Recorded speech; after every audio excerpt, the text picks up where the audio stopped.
¿Necesitan Biblia, hermanos? ¿Necesitan Biblia?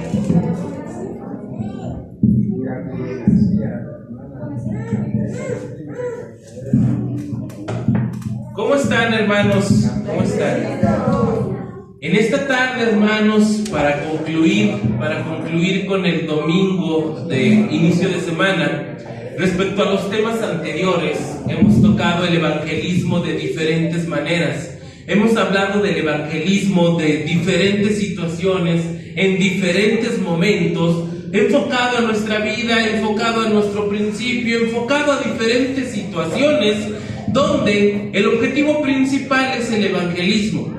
Pero sabes, con lo que entendimos ayer, de hecho se quedó muy marcado en mí algo que el pastor planteaba y que de verdad es interesante.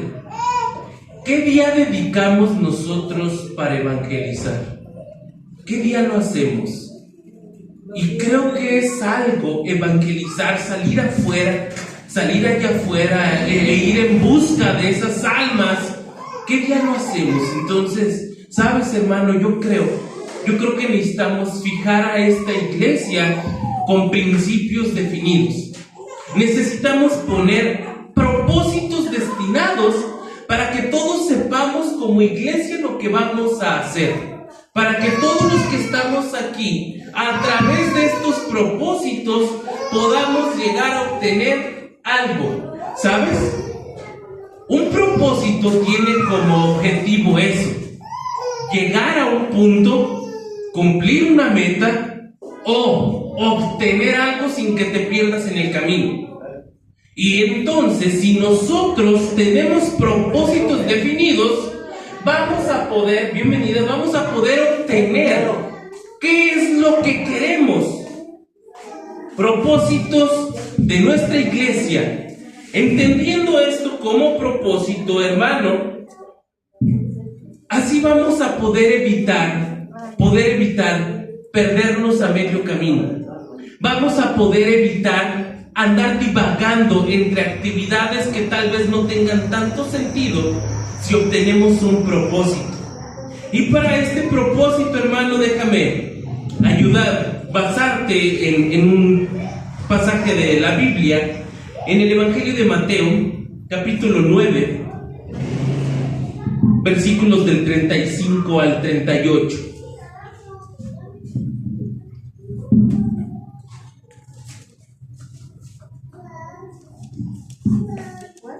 Evangelio de Mateo,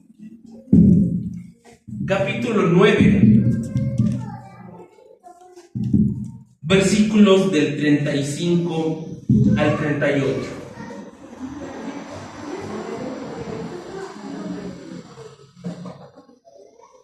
Cuando lo tengan, por favor, hermano, me ayudas y te pones sobre tus pies.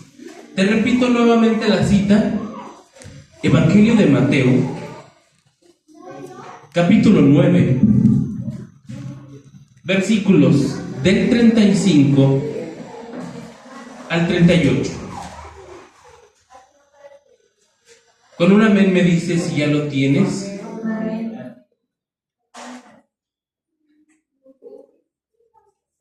Me ayuda, hermana María, y con Fanny para que lo encuentren en el Evangelio de Mateo.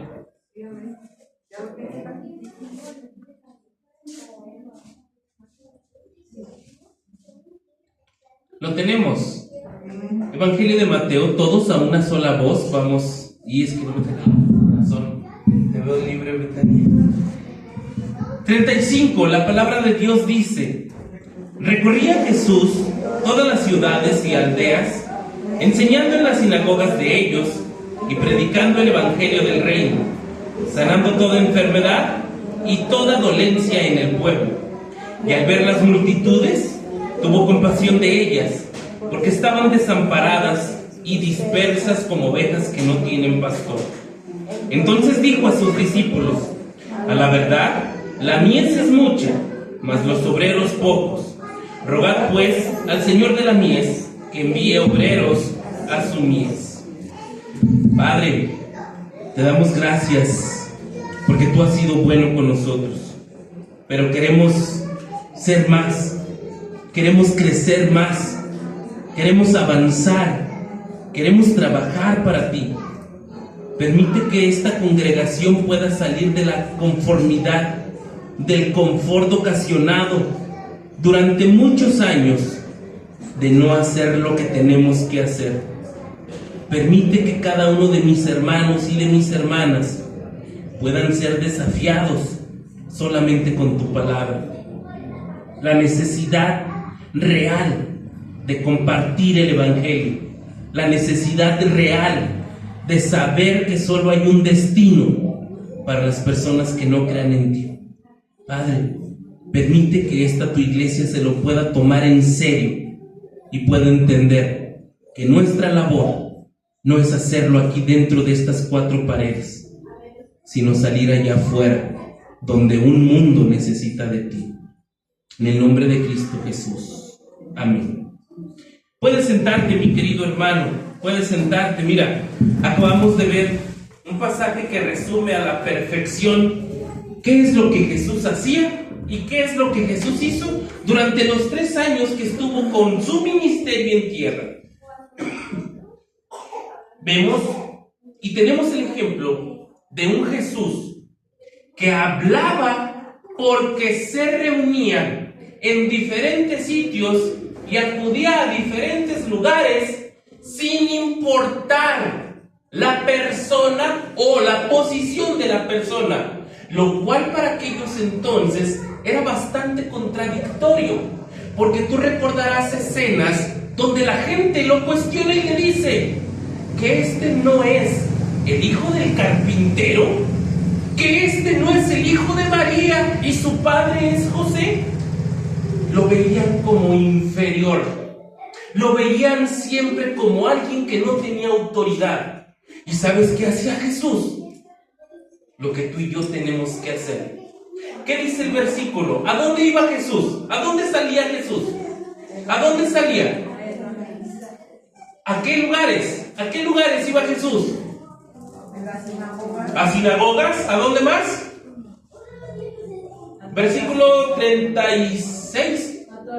¿A las ciudades? ¿A dónde más? A las aldeas. Déjame ponerte un poquito de contexto en esto. Para Jesús era tan importante, siempre que veía una oportunidad de hablar de su palabra, lo hacía. Porque antes de cuestionar o de juzgar, veía al necesitado. Y déjame te pongo situaciones de cómo nos dejó Jesús a donde se podía recorrer. Número 1, ¿algún día te has preguntado a qué sitios iba Jesús? En una ocasión, Jesús anda caminando por el fondo del mar, a la orilla del mar, está a la orilla del mar, y ve que hay mucha gente, toma una barca, ¿y sabes qué hizo?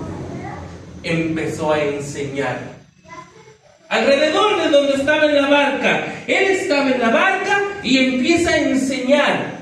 Vemos aquí cómo salía a las ciudades, iba a las aldeas, ¿y qué era lo que hacía? Enseñaba. Pero también vemos a Jesús que se metía a las sinagogas para poder enseñar.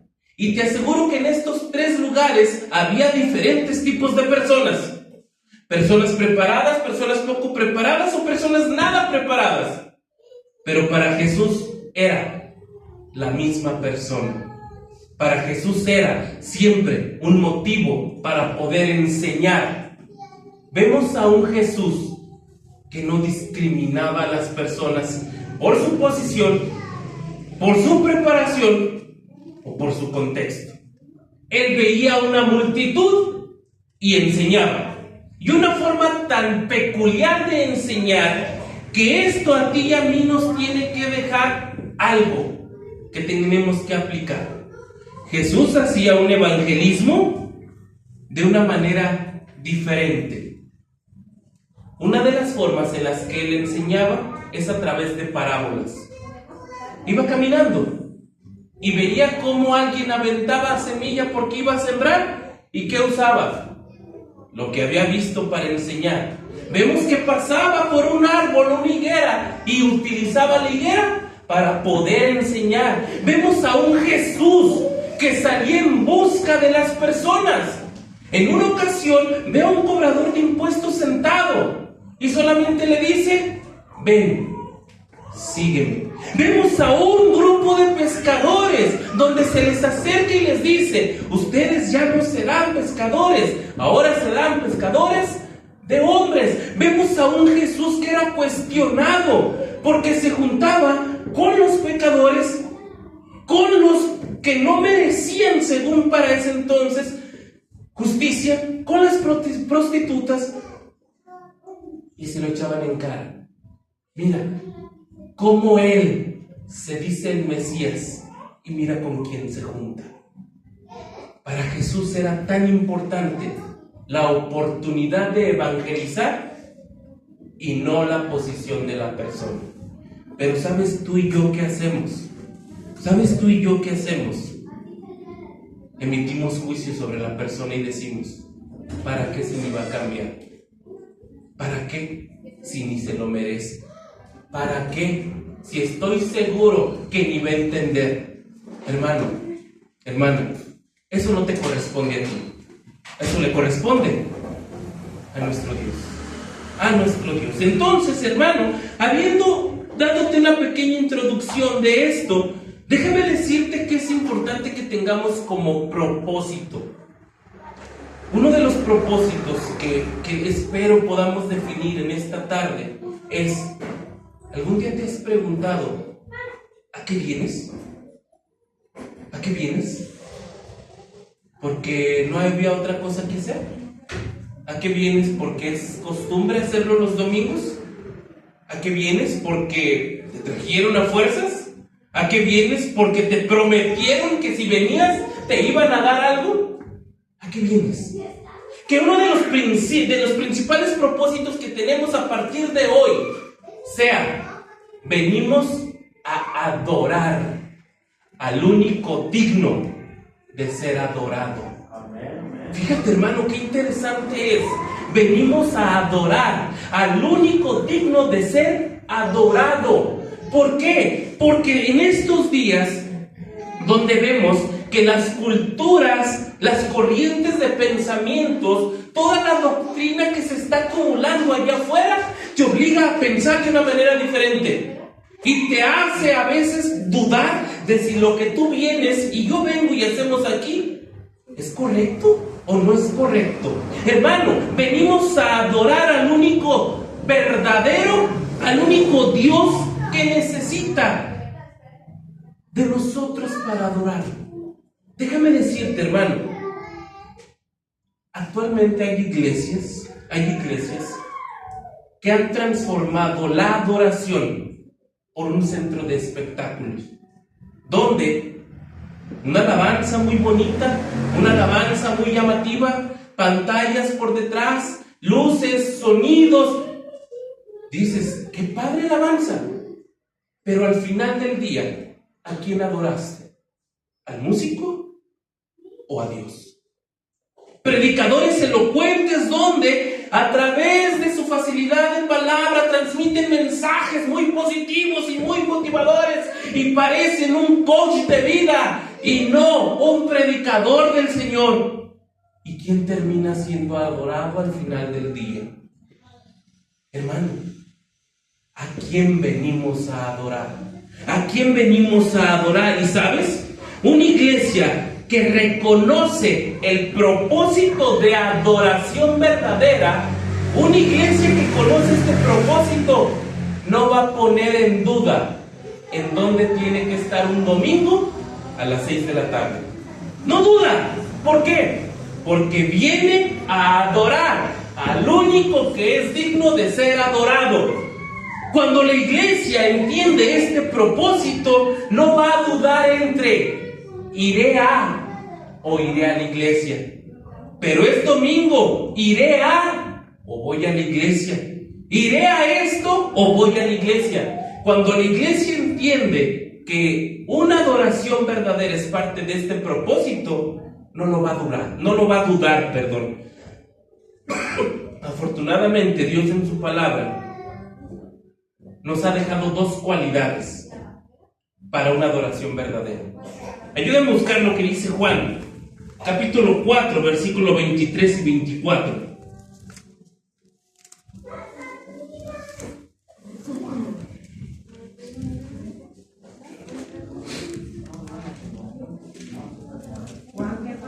Capítulo 4, versículos 23 y 24.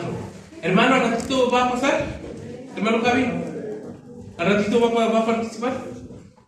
Pues si me da tiempo, hermano. Ahorita lo hacemos, hermano. Evangelio de Juan, capítulo 4, versículos 23 y 24. Un arma. ¿Quién lo tiene, hermanos? ¿Quién lo tiene? Ayúdame a darle lectura. ¿Lo tienes? Por favor, Fanny. Lo que adoran para lo que adoren como se debe. Tienen que ser guiados por el Espíritu. Se acerca el tiempo en el que lo adoran a Dios. El Padre lo hará como se debe. Guiados por el Espíritu. Porque así es como el Padre quiere ser adorado. Y ese tiempo ya ha llegado. Amén. Amén. En esta versión nos lo dice un poquito más facilito, a diferencia de la Reina Valera, donde el propósito es el mismo y el objetivo es el mismo. Mas la hora viene, y ahora es cuando los verdaderos adoradores adorarán al Padre en espíritu y en verdad. Repite conmigo, en espíritu y en verdad. Porque también el Padre, tales adoradores, busca que le adoren. Dios es espíritu, y los que le adoran en espíritu y en verdad es necesario que adoren. Hermano, pongamos cuidado en esto que parece un trabalenguas. Dios es dos cosas elementales. Dios es espíritu. Repite otra vez. Dios es espíritu, pero también además de ser espíritu es verdad. Entonces, Dios es dos cosas. Dios es espíritu y también es verdad. No puede haber mentira porque en su instinto y en su naturaleza hay verdad. Y Dios es espíritu y es verdad.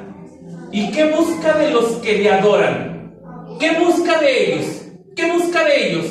Que lo adoren en espíritu y verdad. Déjame te digo por qué es importante. Si Dios es espíritu y verdad, ¿qué es lo que Él espera recibir de ti y de mí? Adoración en espíritu y adoración en verdad.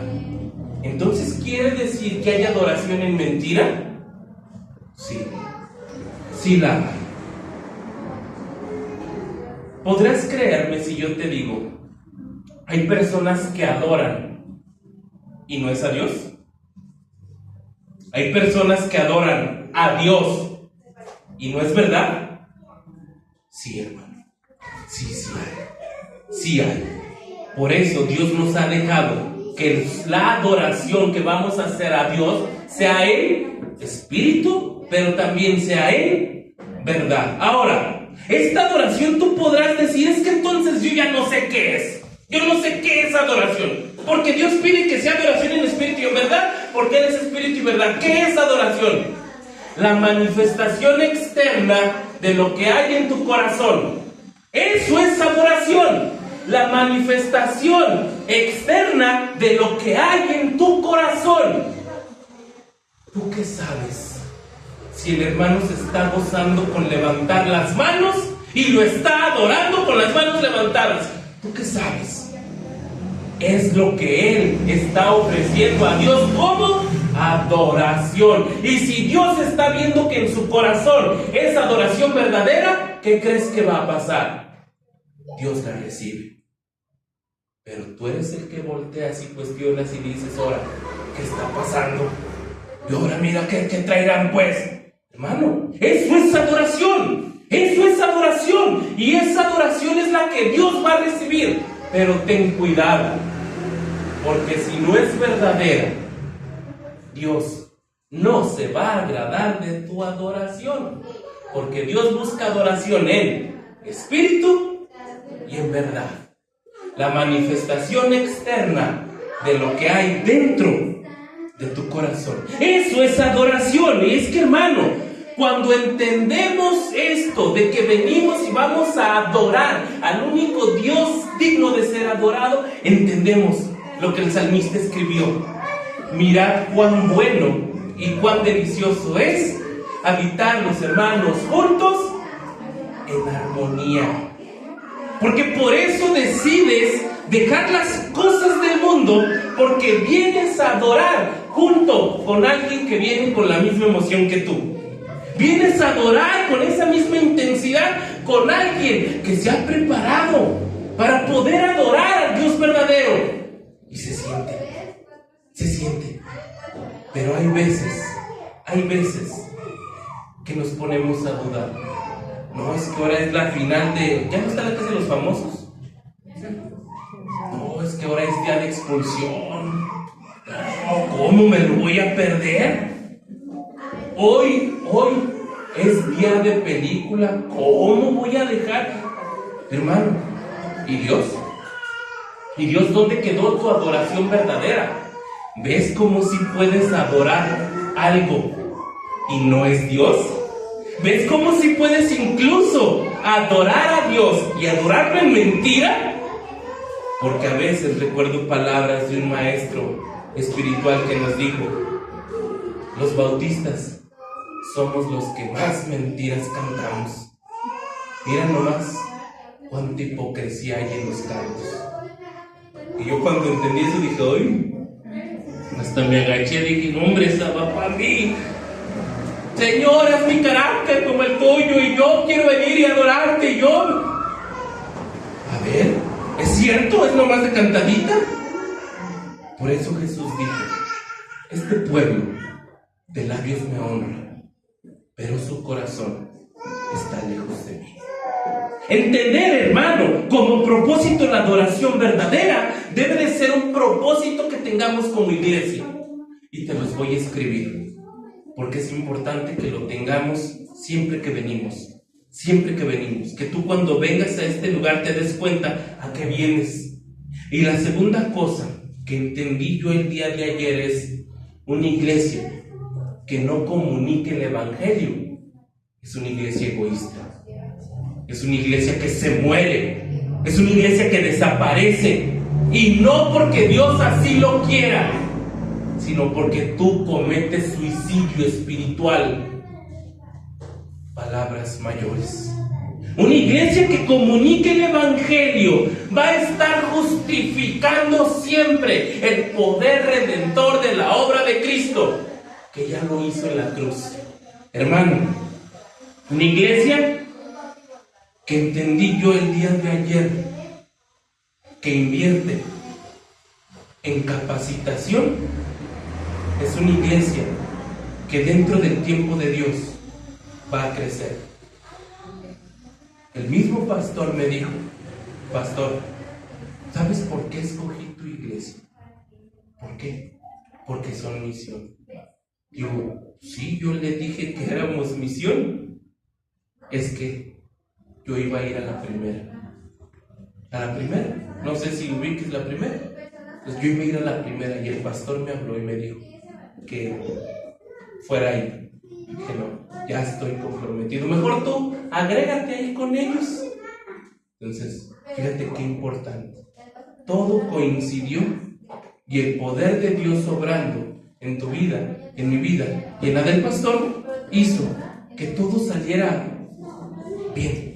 Que todo saliera bien. Se cumplió el objetivo de que nosotros fuéramos los edificados. Se cumplió el objetivo de que nosotros fuéramos los capacitados. Y la bendición también fue para los demás. Hermano, necesitamos invertir en capacitación, necesitamos invertir en personas que nos digan: mira, está esta forma, mira, está esta otra manera, mira, le podemos hacer así, mira, pueden hacer esto. Porque si no, hermano, nuestra cosmovisión cristiana está limitada. Y necesitamos nuestra cosmovisión que sea ampliada de lo que se hace en otros lugares. El mismo pastor de ayer me dijo, no el que nos preparó, sino el otro, el presidente de la Convención Nacional. ¿por qué no me has invitado? Órale. No, pues no sabía que te podía invitar. Digo, bueno, pues, invítame. Cuando quieras yo vengo y comparto. El pastor José Pini, él es el presidente de la Convención Nacional. Entonces es alguien que es, o sea, muy reconocido. Y que me haya dicho así, ¿por qué no me has invitado? Caray. O sea, Dios sobra, hermano. Pero, ¿sabes lo importante de esto, hermano? Que si tú y yo vamos a ir a las almas perdidas, no las vamos a encontrar aquí adentro. Te pongo de ejemplo. Si tú quisieras ir de pesca, ¿te quedas aquí? ¿A dónde vas? ¿A dónde vas a pescar?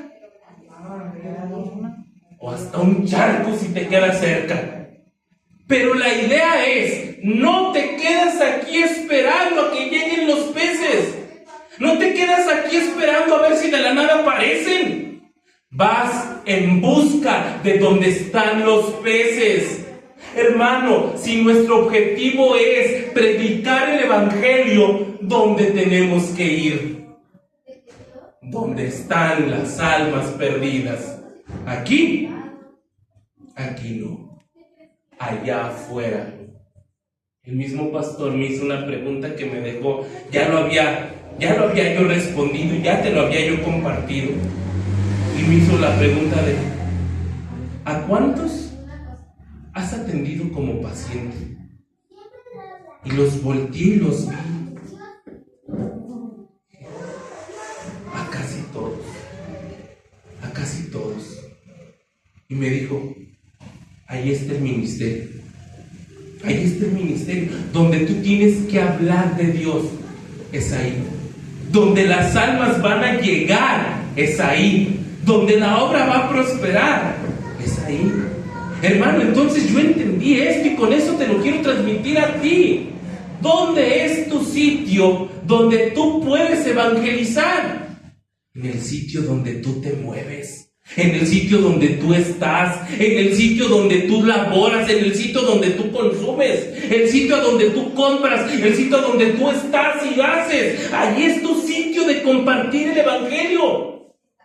Pero nos conformamos con quedarnos aquí sentaditos una semana más. Hermano, ¿habías escuchado este versículo? Romanos capítulo 1. Versículo 16.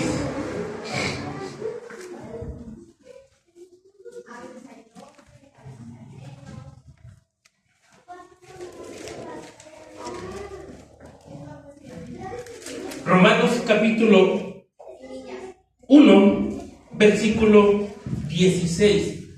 En esa versión, Fanny, para ver cómo dice en esa versión, ¿lo tienes? No me da vergüenza anunciar esta buena noticia. Gracias al poder de Dios, todos los que la escuchan y creen en Jesús son salvados. No importa si los judíos o no lo son. No importa si son judíos o no lo son. La buena noticia nos enseña que Dios acepta a los que creen en Jesús, como dice la Biblia.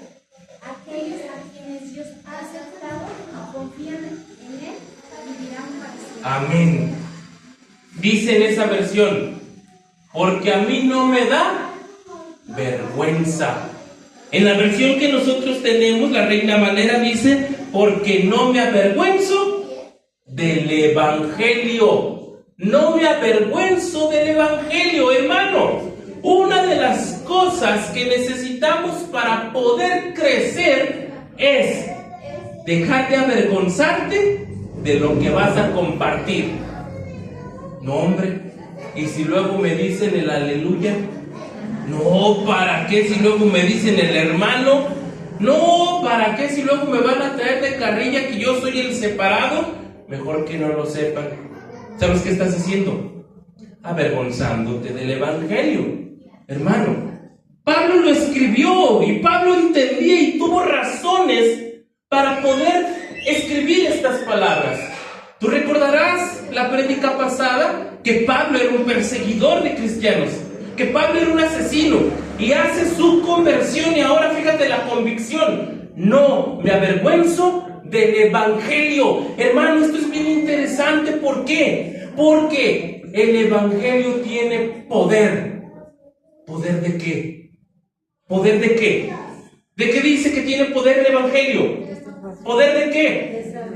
De salvación. Poder de salvación. Fíjate lo importante. Lo que tú hables no van a ser frases motivacionales. Lo que tú hables no van a ser frases que le ayuden a mejorar una crisis personal. Lo que tú hables no van a ser consejitos psicológicos.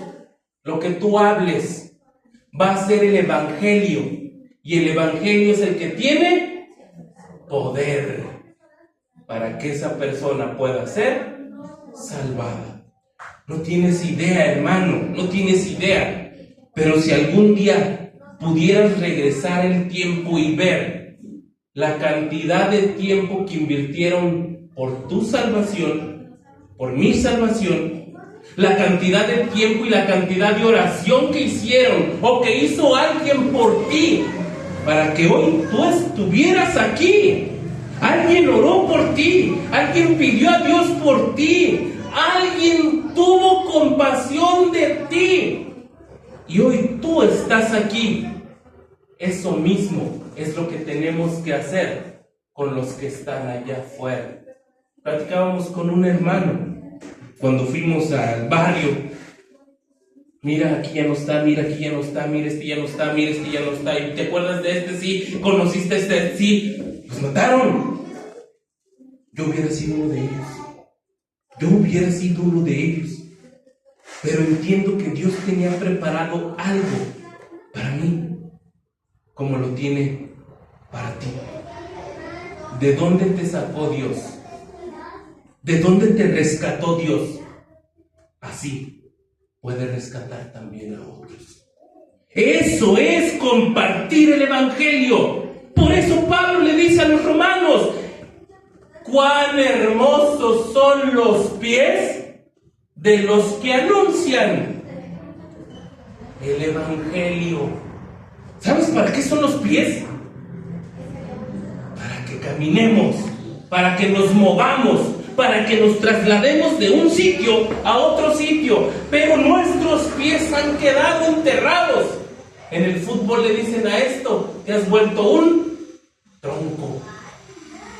Parece que nuestros pies son raíces como un tronco y estamos en el mismo sitio.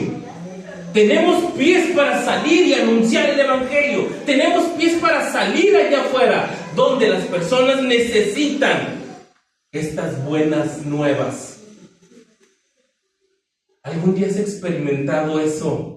Ese gozo que te da de poder hablar del Señor y que te llena algo por dentro y dices: que Dios haga la obra, que Dios haga la obra. No sé. Después hasta dices: no sé ni qué dije, no sé ni de dónde saqué palabras, no sé ni de qué hablé. Pero esta persona se acercó. Hermano, hay gente que tiene necesidad del Señor, pero no las vamos a encontrar aquí adentro.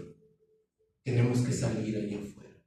Y sabes, el tercer propósito que debemos de tener como iglesia es enseñanza. Vemos cómo Jesús era considerado el que hacía milagros. Jesús era considerado el que sanaba personas. Jesús era considerado el que alimentaba personas. Jesús era considerado el que siempre andaba caminando por todos lados. Pero vemos a un Jesús siempre haciendo algo, enseñando. Donde quiera que él iba, enseñaba. Y lo importante es que su fama creció tanto y tanto y tanto, que donde quiera que Jesús iba, ¿qué pasaba alrededor? ¿Qué pasaba alrededor? Mucha gente lo seguía y multitudes estaban donde estaba Jesús. Imagínate un enanito que se sube a un árbol para decir: ahí viene Jesús, yo quiero verlo, yo quiero estar ahí, pero todos están grandes, ¿qué hago? ¿Me subo al árbol? Saqueo. Vemos a un grupo de jóvenes a un grupo de jóvenes que su amigo está paralítico y no caben, no hay por dónde entrar a donde está Jesús, y se animan y rompen el techo y lo bajan con unas cuerdas, porque donde quiera que Jesús estaba había una multitud de personas y siempre enseñaba. Por eso algunos le dicen Rabí, que significa maestro. Hermano, si tú y yo vamos a compartir las buenas nuevas y su palabra dice que será una vida nueva, ¿nos vamos a dejar abandonados? Imagínate un bebé que acaba de nacer. ¿Qué necesita? Un bebé que acaba de nacer. ¿Qué necesita? Cuidados. ¿Cuáles? ¿Quién le debe de comer? ¿Quién lo proteja? ¿Quién esté con él? Y si tú, hermano, si tú permites y sales y una persona cree en el Señor como su Salvador, ¿sabes de quién es responsabilidad? ¿Alimentarlo? ¿Enseñarlo? Tuya. Imagínate ese niñito que está recién nacidito y lo abandonas, va a regresar a donde estaba. Por eso es importante nosotros tener como principio enseñar. Ahora, el que enseña es porque ya ha sido enseñado. El que enseña tiene el propósito de enseñar a alguien. Importante, ¿por qué? Porque ¿cómo te vas a dar cuenta tú que tú ya has sido discipulado? ¿Algún día te lo has preguntado? ¿Capaz de que no? ¿Capaz de que yo no soy un discípulo? ¿Cómo me pide que le enseñe a alguien si yo no soy un discípulo? Las Escrituras nos dicen de qué manera nos damos cuenta. Evangelio de Juan, capítulo 15, versículo 8.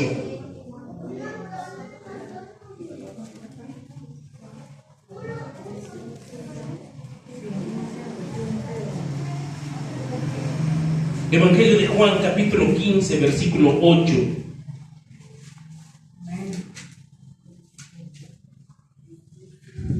¿Qué dice, hermana Mari? En esto es glorificado el Padre, en que llevéis mucho fruto y seas así mis discípulos. Amén. En esto es glorificado mi Padre, en que llevéis ¿cuánto? ¿Cuánto? Mucho. O sea que tu fruto debe de ser abundante. Tu fruto no debe de ser único. Tu fruto, al ser abundante, dice, te vas a volver mi discípulo.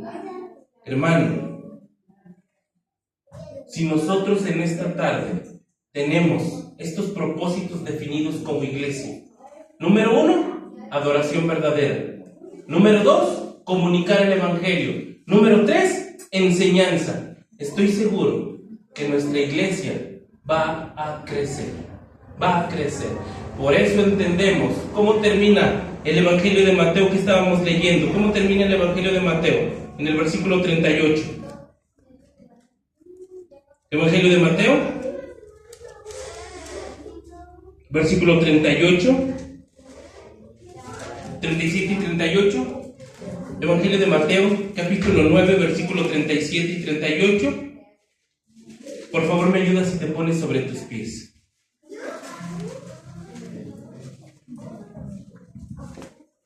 Evangelio de Mateo, capítulo 9, versículo 37 y 38. ¿Lo tenemos? Todos juntos vamos a darle lectura a estos versículos para finalizar. Empezamos con el 37. Dice: entonces dijo a sus discípulos: la verdad, la mies es mucha, mas los obreros pocos. Rogad pues al Señor de las mies que envíe obreros a sus mies. Hermano, ese obrero, ¿sabes quién es? Tú, yo. ¿Sabes cuál es esa mies de la que habla el Señor? Todas las personas allá afuera. Todas esas personas que necesitan de Él. Y que estoy seguro que tú por lo menos conoces a uno o a más de uno que está pasando por una situación terrible, donde su única solución es el Señor Jesús. Tú y yo conocemos a personas allá afuera que han intentado con otros medios, que han intentado con otras cosas, que han intentado con otros métodos, y que tú y yo les podemos llevar la solución verdadera al Señor Jesús. Eso es lo que le preocupaba al Señor Jesús cuando vio a todas las personas. Dice que las vio como ovejas que no tienen pastor. Esa misma situación está hoy en día. Que tú seas un obrero y que vaya a recoger la mies. Vamos a orar, Padre. Te damos gracias por tu palabra. Te damos gracias, Padre, porque en estos momentos, Padre, podemos entender cuál es el verdadero propósito por el cual tú nos tienes hasta estos momentos. Solamente compartir de ti, solamente hablar de ti. Padre, y que seas tú quien haga la obra. Que tu Espíritu Santo, Padre, sea el que los redarguya de pecado. Que tu Espíritu Santo sea, Padre, el que los consuele. Pero también que tu Espíritu Santo, Padre, entre en su vida. Porque no solamente, Padre, obtenemos vida nueva, sino también obtenemos reconciliación con nuestro Padre. Permite, pues, Padre, que nosotros dejemos esta conformidad, dejemos esta apatía de no seguir haciendo nada. Padre, tú prometiste volver. Tú has dicho que volverás por segunda vez. Y que el momento en el que esto ocurra, podamos presentarnos delante de ti como un obrero aprobado, como un obrero que no tiene de qué avergonzarse. Padre, pon en mis hermanos ya no solo el querer, sino desarrolla en ellos el hacer. En el nombre de Cristo Jesús. Amén. Amén. Vengas, hermano. Déjenme les pregunto.